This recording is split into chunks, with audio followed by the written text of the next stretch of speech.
Huwag dito sa Tamang Hinala. Punta na sa pi.com.ph dahil 4,000 pesos ulit ang reward sa isang katropay naman. Tamang hinala. Maya-maya ay gagawin na ng mga suspect ang unang misyon at pwedeng magkainitan na kaagad sila sa unang mission pa lang. Pero ito ang dapat yung bantayan dahil narito na ang susunod na tanong para sa 4,000 pesos. Grabe, alam niyo, nakita ko yung trailer, nakakakaba. Eto na nga. Sino ang makakakuha ng pinakamaraming unang hinala? Iggy Boy, Young JV na naka-shorts, Regine at Nikki. Sino-sino kaya? Yan na, painalo ang may tamang hinala, kaya naman, vote na. Eto, paunang tip sa inyo, panoorin yung mabuti ang gagawing mission dahil magkakabintangan na rin sila habang ginagawa ang mission, mga katropay. Galingan yung magmatsyag dahil kapag meron kayong tamang hinala at napindot nyo ang tamang sagot, maaaring ikaw na ang lucky katropay na mapipili via randomizer na mabibigyan ng pabuyang 4,000 pesos. At kung isa ka sa may tamang hinala, pindutin ang yes para makasali sa raffle. Isasarado natin ang tanong bago i-reveal ang correct answer habang nagbibigayan na sila ng kanilang unang hinala. Unang hinala. Kaya may oras pa kayong mag-isip at mag-imbestiga, mga katropay. Ayan, observe is key. Makukuha kaya nila ang ebidensya sa unang mission? Panoorin natin to. Yan na yun! Hindi ka na ako mag-buzzword. Sino dito? Okay na, basta. Ay, ikaw muna. Okay.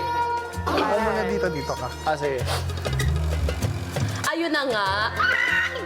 Ay, akala ko sabay tayong Huwag mong guluhin. Medyo mahirap pala to kasi nga tama siya ng tama. So sabi ko, ako muna, try ko muna. Kaya mo yan. nanginginig na siya. Oh, wait. Isipin mo maganda ka, lahat kaya mong gawin. No pressure, 14 minutes and 37 seconds. Taba ka naman nito. Grabe ka May problema naman. ka sa mataba? Hindi sa mataba? Hindi, kumbaga yung... Kanina ka pa. Gusto mo try ko? Go, try mo. Pwede mag-shoot sir. Ay, di parang mas okay nga na si Nikki yung una. Oo. Sige, kaya yan. Para makuha na natin agad to. Truth. Diyan tricky eh. Ulit.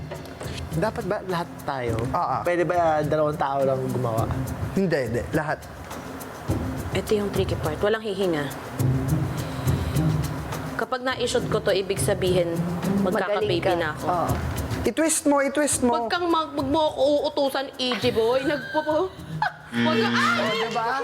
Ako, teko. Uy, mas mahirap to. JB, wait. Kapag yung dito, mas mahirap. Oo. Sige. Sarap muna. Ang order ng paggawa, since si Ate Reg nga yung umamin na medyo pasmado, nanginginig yung kamay, siya yung una, pangalawa si Nikki para madali sa kanya, pangatlo yung akin, tapos yung pinakamahirap kay JV. Yun yung original order nun. Kaya mo yan, be. Sayang! Konti na lang! Kaya yan!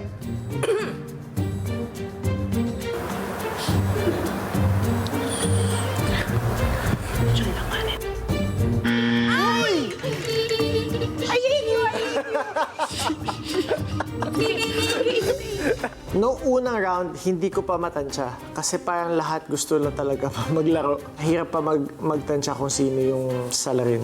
Ano lang, go with the flow lang muna natin.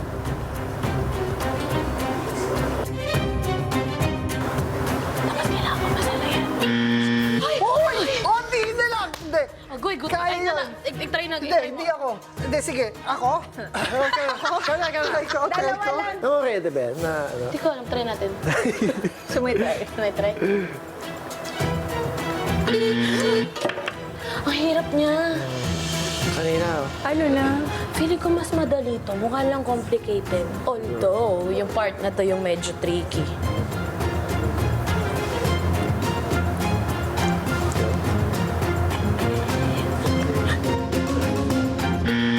Oh my God! 10 minutes!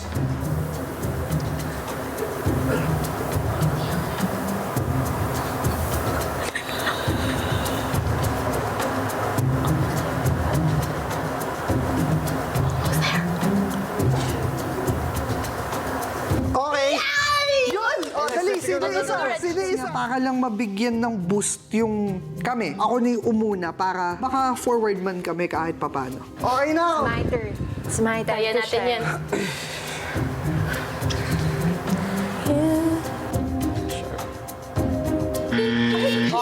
Okay lang. It's okay. You're doing a great job. Kaya yan.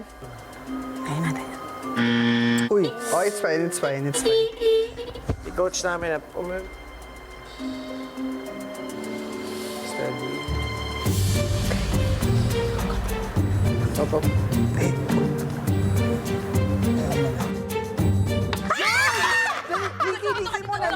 Niki muna. Dito ka sa mahirap. Dito ka dulo. Pasmado talaga ako. Pero nagulat ako na kaya naman pala, may way naman pala. Si Ate Reg, medyo inconsistent nangyayari yung ginagawa niya kasi pasmado talaga nung una pero nung pangalawang beses, ang galing, smooth, muti kang matapos tas biglang nagkamali, onting-onti na lang. Ewan ko, pero ako, red flag na sa akin yun. Kala mo nanalo sa loto.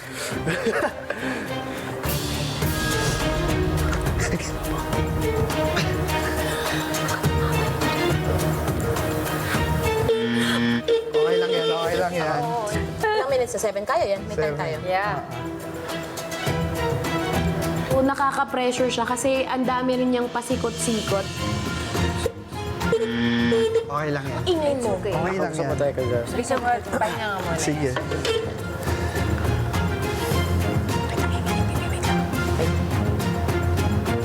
Yung kay JV, actually, ang nakita ko is yung commitment. Gustong-gusto talaga yung matapos na.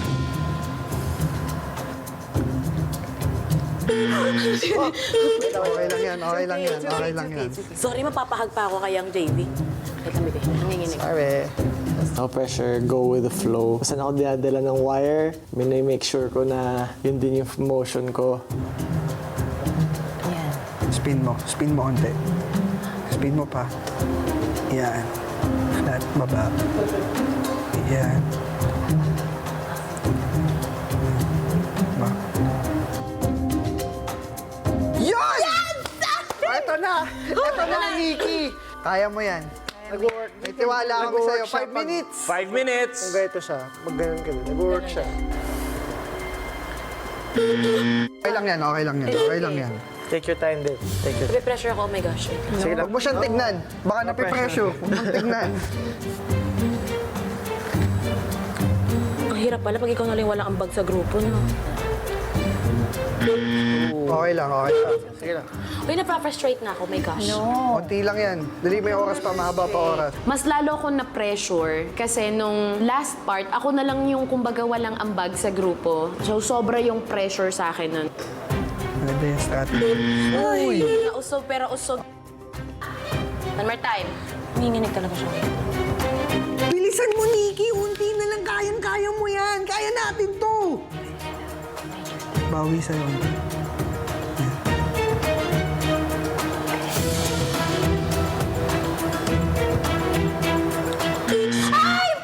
Okay lang yan. It's okay. Medyo nanginginig na ako. May halong pressure na kasi yun. Pakiramdam ko ako yung pabigat sa grupo. Tapos a little bit of inis kasi frustrated ka na din eh. Nakailang try ka na. Oops. Left konti. Okay na. Okay, huwag bang madali mo. 1 minute. Wait, dandan. Go. Oops, forward konti. Yan. Yan. I'm sorry. Ayan, okay. Medyo na ano pa ako kasi inuga na rin dyan yung table. Feeling ko sinasabotahay ako na rin dyan that time. Feeling ko lang. Dahan, take your time. Dami pang time. Take your time. Slowly. Naramdam ko yung ano niya. Gusto niya na matapos kasi ang lapit na nun.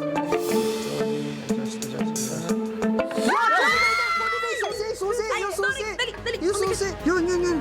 Tara.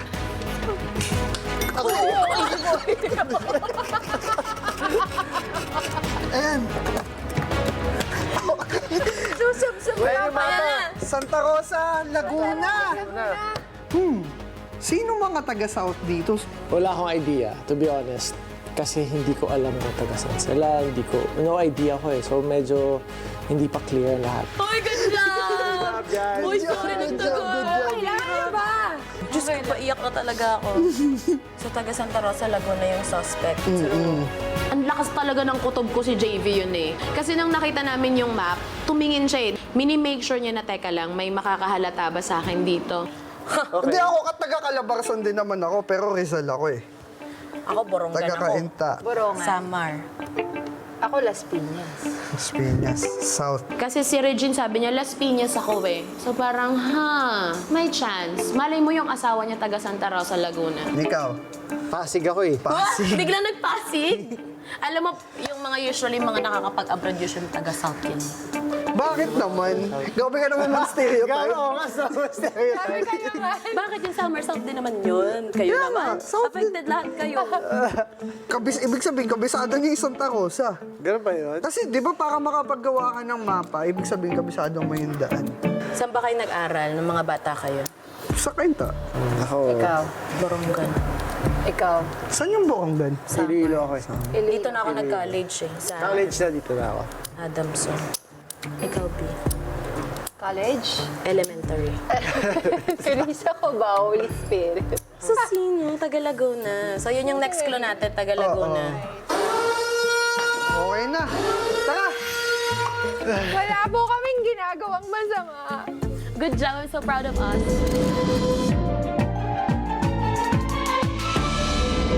Papasukan ng mga suspect. Grabe yun. Welcome back. Unang-una sa inyong apat, congratulations. Nagawa niyong unang fact-finding mission. Init ang ulo ko dahil hindi ko pa mahanap kung sino ang suspect. Pero nagawa niyo nga, kaya nahawakan niyo ang clue. Pero itutuloy muna natin kung ano ang kwento ng ating informant tungkol dyan. Yes po, opo. Nasa loob ng silid na yan ng salarin. Siya po yung sumaksak. Siya ang sumaksak ng 110 sa 220. Kung makatakas siya ngayon, pwede niyong gamitin ang mapa papunta sa lugar na naging parte ng buhay ng salarin. At yun ay ang Santa Rosa, Laguna. At ito pa ang more clue. Never siyang nag-alaga ng pets dahil asthmatic siya. Oh, pakiuli na yan. Dali!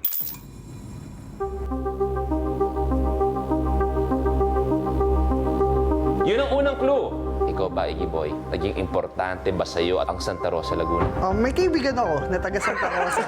Pero yun lang. Pets. Pets, meron akong pets. Meron akong 2 cats and meron akong 3 dogs. JV, ikaw, naging importante sa'yo ang Santa Rosa, Laguna. Hindi masyado. Kasi ako taga Iloilo ako eh. So hindi ko naman talaga makarelate yung lugar masyado. Regine, ikaw. Wala. Pero madalas kaming nagde-date ng jowa ko sa Tagaytay dati. Ganun. Ano yung napapadaan lang kayo? Teka, parang nilirin lang mo kami. Pets, may mga pets ba kayo? Meron. Ano mga pets niyo? Dog. Nikki, silang pet ko. Giraffe na maikli ang leg. Ang dalo. Yun ang pet ko. Nikki, Santa Rosa, Laguna. Trumarakit ako dun. Pets, may mga alaga ka ba? India, tsaka si Asia. Shih Tzu. Pero ikaw ba, Iggy Boy, nararamdaman mo na may nananabotahe kanina? Hindi ko lang naramdaman, nakikita ko. JVT mo may nananabotahe kanina? Meron. Regine? Meron. Meron. Nikki? Siyempre, pag sinabi kong wala, ako agad. Meron na din. O, Iggy Boy, ibigay mo sa amin yung unang hinala mo kung sino ang salarin. Meron ako nakitang inconsistent. Inconsistent. Si Ate Reggie. Inconsistent. Bakit? Kasi, nung una sinabi niya pasmado siya, first try, oo, pasmado siya. Sayang! Okay na lang. Tapos second try, biglang ang smooth ng galaw niya.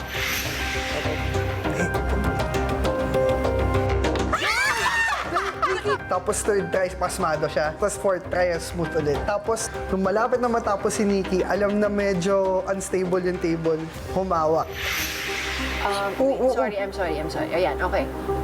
Si Ate Reg yung unang nagsasabi na unstable yung mesa. So, in the first place, dapat alam niya. Pero siyempre lahat to. Ikaw ang ano nakuna. lang. Iggy Boy. Bibigyan natin ng chance sumagot, Regine. pasmado naman talaga ako, pero hindi ko akalain na magagawa ko siya ng ganon. Nagkaroon ako ng tact na ano ko, nung ginagawa ko na, meron naman palang right way para magalaw tong lahat. So, ayun. Yung sinasabi niyang humawak ka sa mesa kung kailan pa tapos Humawak na. ako sa mesa kasi umaalog yung mesa, pero instead na maging firm pa, maging stable lalo, hindi, nagalaw ko pa siya. Anong pakiramdam ang gusto mo sabihin kay Iggy na... Grabe ka, nakaka-offend. Di naman po. Okay. Sorry. JV, ikaw, sino yung unang hinala kung sino ang sila rin? Nakakatawa. Parehas kami. Dalawa na! Dalawa na kaagad. Ano yung mga napansin mo at bakit si Regine ang iyong unang hinala? Enough said. Tawa lang ako. Body language siguro. And tama, same kami ni Iggy Boy, yung crucial moment sa last part. Pwedeng aksidente, pwedeng sinadya. Ano gusto mo sabihin kay JV? Wala, nasabi ko na, yung body language, pagod ako, ano ba? Kaya matutulog Lagi ka. ako segue! Sino naman para sa'yo ang unang hinala mo? Ito gusto ko malaman kasi 2-1 na eh. Ako nung una si Nikki, diba? Oo. Ngayon, nagbago, si Iggy Boy. Back to you ka, be. Mo pa yung pinaghihinalaan mo. Ano yun? Para lang maibalik mo? Para lang ma-divert yung attention nila sa akin? Hindi mo ko maluloko. Bakit si Iggy Boy? Hindi, dahil ako yung tinuro niya. Kasi kanina, yung parang lagi siya una nagtatanong, sino ba dito? Ako wala. Yung parang ang tingin ko defensive agad. Yung parang inuunahan kami. Sagot! Iggy Boy! Ako, nagsasabi lang ako ng kung ano yung gusto ko sabihin and lahat ng kaibigan ko alam na medyo ganun nga ako magsalita. So, depende lang yun sa perspective ng tao kung paano nila iti-take yung actions ko. Nikki, ikaw, sino yung unang hinala? Feeling ko talaga si yung JV talaga. Aba, bakit si JV? Kasi feeling ko, nung natapos si EG magsabi ng comment, tinuro niya din yung parang same. Parang, Sumakay siya. Sumakay, parang ganun. Tapos kasi, di ba may Laguna? Di ba nag-Amerika nga siya? Usually kilala ko, pag mga nag-Amerika, mga kadalasan, sa Santa Rosa kasi mukhang yayamanin mga tao doon. So feeling ko ganun. So kaya mong sabihin na karamihan ng nakatira sa Laguna, lalo na sa Santa Rosa, naga-Amerika. Pakiramdam ko. Maganda. Tsaka chill lang siya eh. Gusto mo sumagot sa mga paratang ni Nikki? Ako, observant lang ako, pero na-shock ako bakit ako yung napili niya. Huwag ka na ma-shock. Okay, magdadala. Dahil sabi ko nga, unang fact-finding mission pa lang yan. Nandiyan pa mga informant natin para magbigay ng mga karagdagang clues. At ibig sabihin, meron pa tayong mga fact-finding missions. Ito na, yung pangalawang kwento ng informant. Malikot talaga ang kamay ng salarin. Kaya kung ano-anong sinasaksak. At marami pa siyang hidden talent. Kabilang na dyan ang...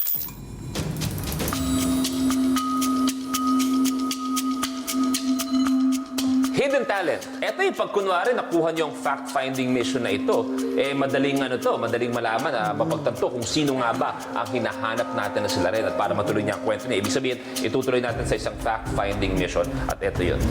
Para ma-reveal kung ano ang hidden talent ng salarin, mahahati kayo sa dalawang team.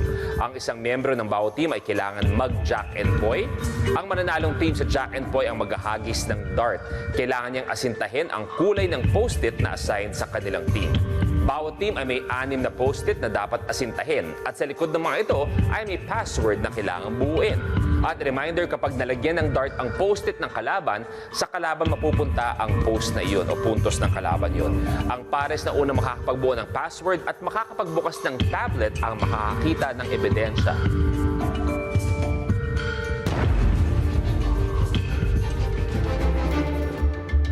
Ang magkakampi dito ay si Iggy Boy at si Regine. Samantala magkakampi naman si JV at si Nick. Bakit? Yung di ba ako sabi niya ako doon. Yun nga. Hindi, at least mas mababantayan ninyo ang isa't isa. Kaya naman, pwede na kayo tumuloy sa... Tara na nga. Ako po, Siyempre, Jack and Poy, kayo ni okay ako doon na siya yung naging partner ko. Perfect yung combination namin. Ramdam ko rin kay JV kasi na-competitive siya. Ready to compete. May dagdag ebidensya pa nga ang informant.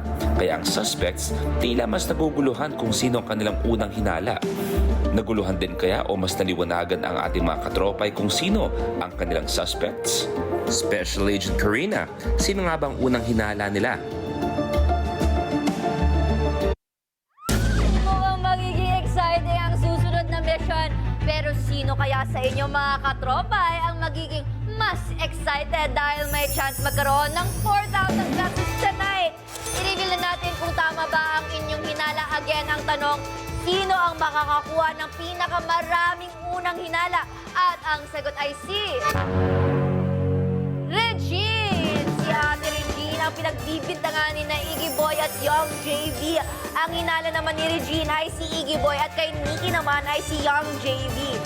This time, iba-iba pa sila ng pinaghihinalaan pero tignan natin kung magbago pa ang mga isip nila. Pero sino naman kaya sa inyo ang may tamang hinala? Again, isa ang mapipili via randomizer mula sa lahat na nakapagbigay ng tamang sagot. May reward ka na 4,000 pesos each. I-announce ko yan maya-maya. Heto na ang huling tanong para sa araw na ito. Ayoko matapos ng show. Dito, nagpatagal overtime. Sorry, namiss ko kayo. Kaya dyan lang kayo sa fi.com.ph. Eto na nga sa second mission. Ang ebidensyang makukuha ng mga suspect ay ang hidden talent ng salarin. Eto na ang tanong. Naiyak. Ano ang hidden talent ng salarin na makukuhang ebidensya ng mga suspects? Magaling mag-swimming, mag-decorate ng flowers, marunong mag-violin, or mahilig sa photography. Panalo ang may tamang hinala, kaya naman, vote na. Kung may hula na kayo kung sino ang salarin, sa tingin nyo, alin dyan ang kaya niyang gawin mga katapag-isipan niyong mabuti. Boto na para sa chance manalo ng 4K. Susunod, mapapanood na natin ang ikalawang mission sa pagbabalik na Tamang Hinala.